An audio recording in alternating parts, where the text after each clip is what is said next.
Hello, my name is Victoria Borwick, and today we have a meeting here in London's living room at City Hall where we're talking about access to childcare, and we've invited childcare providers and all those involved with different sections of the industry, whether they're a private provider, nurseries, children's centres, everyone who's got a part to play in seeing what we can do to help Londoners have access to childcare.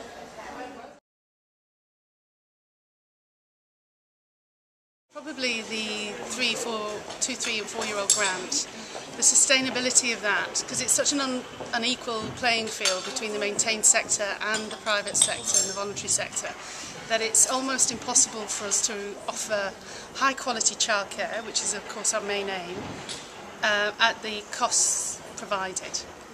I think the biggest challenges at the moment are definitely around sustainability and making sure that providers can actually keep their head above water when there's so many different challenges financially being faced. There's a whole list, but often parents are having to reduce their hours because they've either lost their jobs, their working hours have been cut, so the actual provision itself is not at the occupancy level that it should be or has been in the last or previous years. The biggest challenge we have, I think, is what they call the working poor. So that's families who are caught between not being able to benefit from any sort of assistance and also who can't really afford childcare.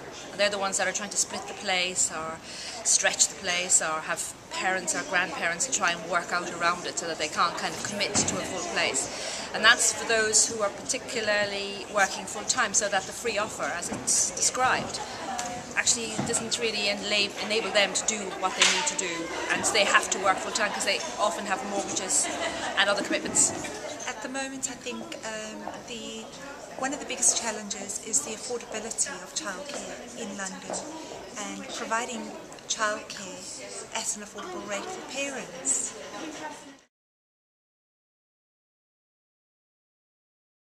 Stats and information have shown us that lots of people are more able to access the internet at home, and web access has increased. But I do still think there's portions of the communities in which we actually are active and our members are active, where people aren't accessing or able to access the information. So what's actually available, these reports that go behind that. So if a provision is rated good, what does that mean? If it's satisfactory, what does that mean? What you need is a whole range of information, to be honest. You need quite a good team of staff in the nurseries as well who understand some of the questions and can signpost quite well. So you need that. You need website stuff that's accessible, but not too much website stuff, because we find that parents get a bit overwhelmed by it, and actually what they really like is face-to-face conversations.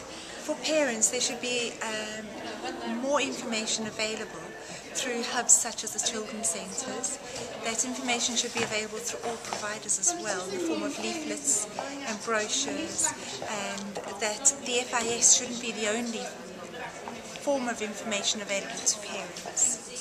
I do think from the funding again, I think things could be made a lot simpler for people to access tax credits, the working families tax credits, and also the childcare vouchers needs to be wholly readdressed as well, because that's, from a provider's point of view, it is an administrative headache for us to claim for all of that and allocate them towards individual children. So all of that, I think the whole tax system could be more beneficial for parents to pay what is quite a huge amount out of their monthly budget.